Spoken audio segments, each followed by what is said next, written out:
성경으로 우리의 신앙을 고백합니다. 전능하사 천지를 만드신 하나님 아버지를 내가 믿사오며 그 외아들 우리 주 예수 그리스도를 믿사오니 이는 성령으로 잉태하사 동정녀 마리아에게 나시고 본디오 빌라도에게 고난을 받으사 십자가에 못 박혀 죽으시고 장사한 지 사흘 만에 죽은 자 가운데서 다시 살아나시며 하늘에 오르사 전능하신 하나님 우편에 앉아 계시다가 저리로서 산 자와 죽은 자를 심판하러 오시리라. 성령을 믿사오며 거룩한 공회와 성도가 서로 교통하는 것과 죄를 사하여 주시는 것과 몸이 다시 사는 것과 영원히 사는 것을 믿사옵나이다. 아멘. 찬송가 436장 찬송합니다.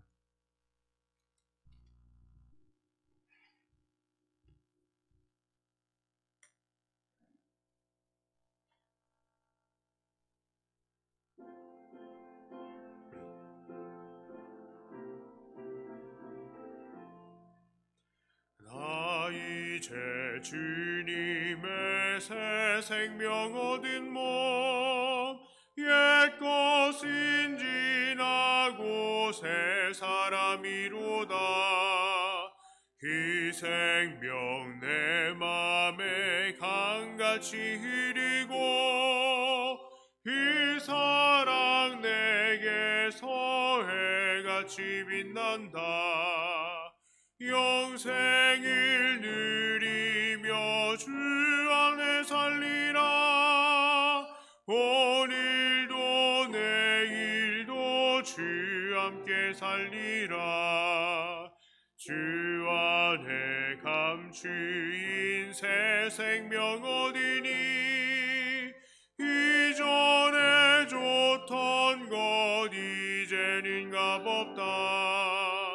하늘의 은혜와 평화를 맛보니 찬송과 기도로 주 함께 살리라. 영생을 누리며 주 안에 살리라. 오늘도 내일도 주 함께 살리라. 산천도 초목도 새 것이 되었고 죄인도 원수도 친구로 변한다. 새 생명 얻은 자 영생을 누리니 주님을 모신 맘 새 하늘이로다.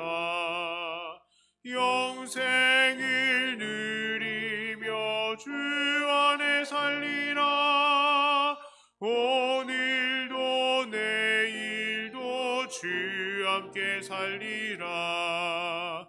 주 따라가는 길 험하고 멀어도 찬송을 부르며 뒤따라가리라. 나 주를 모시고 영원히 살리라. 날마다 섬기며 주 함께 살리라. 영생을 누리며 주 안에 살리라. 오늘도 내일도 주 함께 살리라.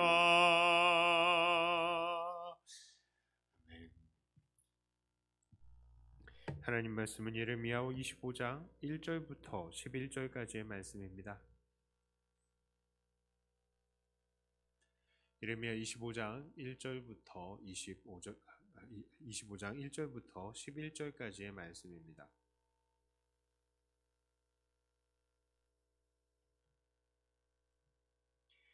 유다의 왕 요시아의 아들 여호야김 넷째 해 곧 바벨론의 왕 느부갓네살 원년에 유다의 모든 백성에 관한 말씀이 예레미야에게 임하니라. 선지자 예레미야가 유다의 모든 백성과 예루살렘의 모든 주민에게 말하여 이르되 유다의 왕 아몬의 아들 요시야 왕 13째 해부터 오늘까지 23년 동안 여호와의 말씀이 내게 임하기로 내가 너희에게 꾸준히 일렀으나 너희가 순종하지 아니하였느니라. 그러므로 여호와께서 그의 모든 종 선지자를 너희에게 끊임없이 보내셨으나 너희가 순종하지 아니하였으며 귀를 기울여 듣지도 아니하였도다. 그가 이르시기를 너희는 각자의 악한 길과 악행을 버리고 돌아오라.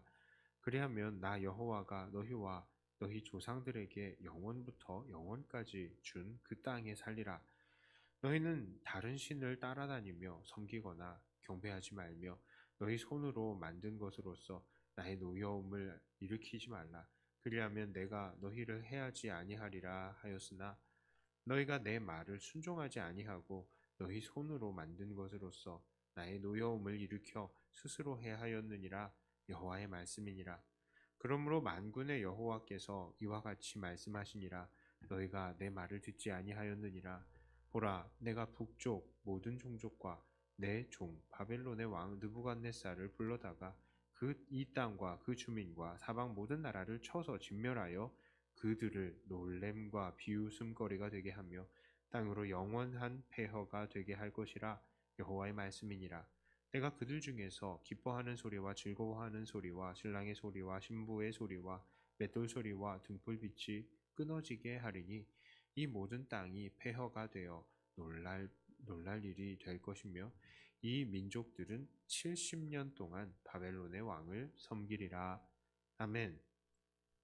자, 오늘 본문은 지난 24장보다 훨씬 이전의 시대의 이야기입니다. 24장에서는 여고냐가 잡혀간 이후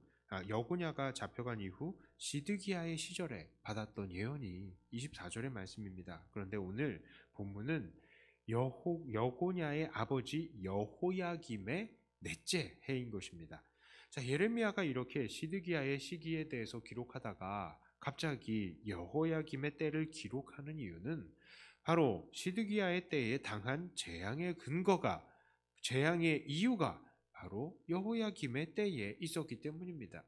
그러니까 여호야김의 시대에 시드기야의 시절에 멸망을 당한다 라는 것을 이제 이야기를 하는 거죠. 여호야김의 시대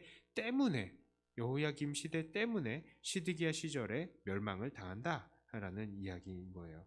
자, 그렇다면 이들 여호야김 당시의 사람들 어떤 삶을 살았습니까? 한마디로 이들은 불순종의 삶을 살았습니다. 3절과 4절에 이렇게 말해요. 유다의 왕 아몬의 아들 요시야 왕 13째 해부터 오늘까지 23년 동안 여호와의 말씀이 내게 임하기로 내가 너희에게 꾸준히 일렀으나 너희가 순종하지 아니하였느니라. 그러므로 여호와께서 그의 모든 종 선지자를 너희에게 끊임없이 보내셨으나 너희가 순종하지 아니하였으며 귀를 기울여 듣지도 아니하였도다. 자, 예레미야는 그 백성들을 향해서 23년간이나 회개의 말씀을 선포했습니다. 그러나 그들은 듣지 않았어요. 사람들은 모두 설마 하나님께서 우리의 민족을 버리실까 하며 스스로 안심하고 계속해서 우상을 섬기고 각종 범죄를 그치지 않았던 것입니다. 게다가 예레미야를 우습게 생각하고요. 하나님의 말씀을 받지 않는 거짓 선지자라고 생각을 했죠. 그래서 예레미야는 5절과 6절에 걸쳐서 또다시 회개를 선포합니다. 특히 5절에서는 무엇이라고 얘기합니까? 그가 이르기를 너희는 각자의 악한 길과 악행을 버리고 돌아오라. 그리하면 나 여호와가 너희와 너희 조상에게 영원부터 영원까지 준 그 땅에서 살리라.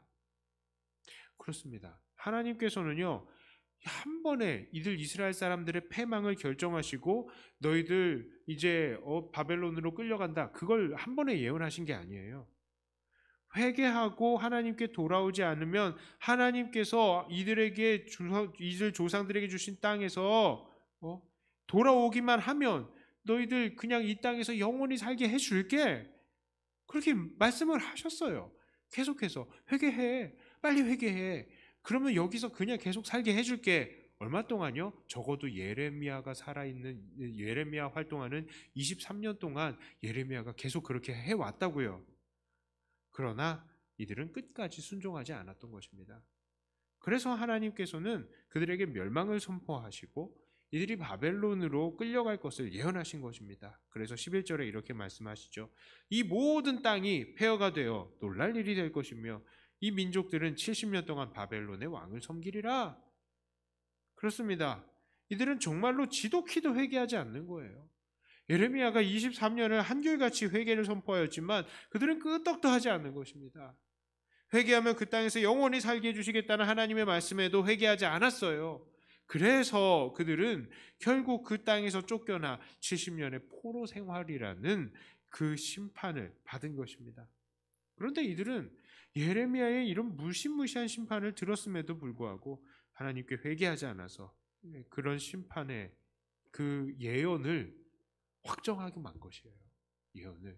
하나님께서 그렇게 야, 너 회개하지 않으면 이 땅에서 못 살아.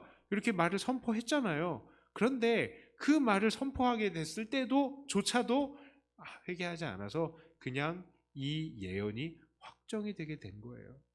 그래서 그냥 바벨론의 포로가 되어버린 것입니다. 사실 하나님의 심판에 대한 예언은 무엇을 목적으로 한 것입니까? 그것은 심판받는 대상에게 벌을 주기 위한 게 아니라요. 그들이 예언의 말씀을 듣고 두려워서라도 하나님께 돌아오게 하기 위한 것이 모든 예언의 목적인 거예요. 그래서 하나님께서는 이들에게 포로에 대한 심판을 말씀하셨죠. 그런데 이들이 회개하지 않은 것입니다. 그래서 그들은 예정된 심판을 다 받은 거예요. 이러한 하나님의 말씀에 오늘 우리에게 주시는 의미는 명확합니다. 그것은 바로 기회가 있을 때에 회개하라는 것입니다. 우리는 두려워하면서 기회가 있을 때에 하나님께 회개해야 합니다. 하나님의 심판은 반드시 임합니다. 그리고 기회가 이전처럼 항상 있는 것은 아닙니다. 어떤 사람은 이렇게 말합니다. 아니, 사랑의 하나님께서 그 백성들에게 심판을 내리신다고요? 게다가 오래 참으시는 하나님께서 그 백성에게 참지 못하신다고요? 하나님께서 그러실 리가 없죠. 이렇게 말이죠. 하지만 심판은 하나님께서 사랑이 무한하시지 않으셔서 내리시는 게 아니고 또한 하나님께서 오래 참으시지 못하셔서 심판을 주시는 게 아닙니다. 그렇다면 하나님은 왜 심판을 내리시는 것입니까? 하나님은 정의의 하나님이시기 때문입니다. 정의이신 하나님은 세상의 정의를 바로 잡으시는 분이시고요. 특히 하나님을 반역한 죄에 대해서는 반드시 벌하시는 하나님이신 것입니다. 당연히 하나님의 사랑과 오래 참으심은 무한하시지만 하나님은 정의의 심판자이시기 때문에 우리의 입장에서 본다면 우리가 회개할 수 있는 기회는 유한하다는 것이죠. 그러므로 우리는 안심하면 안 됩니다. 언제 하나님의 심판이 다가올지 모르기 때문입니다. 혹시 우리들은 차일피일 미루고 있는 회개거리는 없습니까? 설마 하나님께서 이 정도는 봐주시겠지 하는 마음으로 회개를 미루고 있는 마음은 하나님의 오래 참으심을 시험하시는 것이고 또한 죄의 심각성을 우습게 여기는 것입니다. 죄는 그 존재가 아무리 작다 하더라도 그 죄 때문에 하나님과 사람 사이가 멀어졌고 또 그것 때문에 예수님께서 돌아가셔야 될 정도로 무시무시한 존재인 것입니다. 그리고 그 죄가 작다고 우습게 보고 회개하지 않는 것은 그 자체로 우리는 하나님과의 교제를 즐거워하지 않고요. 스스로 그냥 내가 이 죄가 더 좋습니다. 이렇게 스스로 고백하는 그 결과가 되는 것입니다. 하나님과의 교제보다 하나님과의 관계보다 죄를 따르는 것이 더 좋고 더 즐겁다고 고백하는 거예요. 그 죄를 회개하지 않는 것이. 그러므로 우리는 기회가 있을 때에 얼른 하나님 앞에 돌아오고 하나님께 순종해야 합니다. 지난 24장에서 나누었던 것처럼 말씀의 경고를 가볍게 여기지 말고 또한 말씀을 전하는 전달자를 우습게 여기지 말고 그 말씀이 바로 나를 향하여서 선포하신 하나님의 말씀이라는 것을 깨닫고 여기에 더하여 우리는 기회가 있을 때에 얼른 회개해야 하는 것입니다. 이렇게 말씀 앞에서 기회 있을 때마다 적극적으로 회개함을 통해서 기회를 놓치지 말고 용서받고 다시 새로워짐으로 더욱 깨끗하게 하나님 나라와 영광을 위해서 일하시는 사랑하는 저와 여러분들이 다 되시기를 주님의 이름으로 축복합니다. 기도합니다.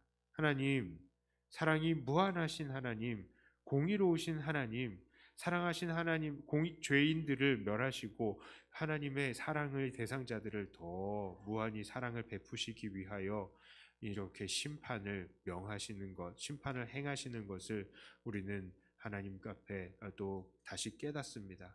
그런데 하나님, 이 우리에게 기회는 항상 주어지지 않는다는 것을 우리가 깨닫고 두려워하게 하여 주시옵소서. 오늘 우리가 회개를 미루지 않게 하여 주시고 하나님을 닮아가고 주님 앞에 나와서 얼른 엎드리는 것, 정말 우리가 고집 부리지 않고 얼른 이것을 행할 수 있게 하여 주시며 정말 하나님께서 기뻐하시는 삶으로 날마다 하나님께 영광을 돌리는 우리가 되게 하여 주시옵소서. 혹시 우리 마음 가운데에 하나님보다 더 사랑하고 또 그것을 즐거워하고 있는 죄악은 없습니까? 그 죄악과 담대히 싸워 나갈 수 있게 하여 주시고 오직 우리 안에는 예수님만, 성령님만 사시게 하여 주시옵소서. 이 시간 우리가 기도합니다. 기도의 모든 내용들이 주님께 영광이 되기를 원합니다. 주님, 우리에게 기도를 가르쳐 주시옵소서. 특별히 우리가 기도할 때에 하나님, 여전히 우리가 또 버리지 못한 욕심들이 있다면 버리게 하여 주시고, 또한 하나님, 우리가 주 안에서 바라고 소망하는 이 모든 것들이 주님의 뜻 안에서 이루어짐으로 오직 아버지 하나님 살아계시고 우리를 돌보시다는 게 사실을 우리가 또한 목도하게 하여 주시옵소서. 감사드리며 우리 주 예수님 이름으로 간절히 기도드리옵나이다. 아멘. 하늘에 계신 우리 아버지여, 이름이 거룩히 여김을 받으시오며 나라의 임하옵시며 뜻이 하늘에서 이룬 것 같이 땅에서도 이루어지이다. 오늘날 우리에게 일용할 양식을 주옵시고 우리가 우리에게 죄 지은 자를 사하여 준 것 같이 우리 죄를 사하여 주옵시고 우리를 시험에 들게 하지 마옵시고 다만 악에서 구하옵소서. 대개 나라와 권세와 영광이 아버지께 영원히 있사옵나이다. 아멘. 하는 말씀 가지고 또 교회를 위해서 기도하시고 각자 가지고 나오신 기도 제목으로 기도하시다가 돌아가도록 하겠습니다.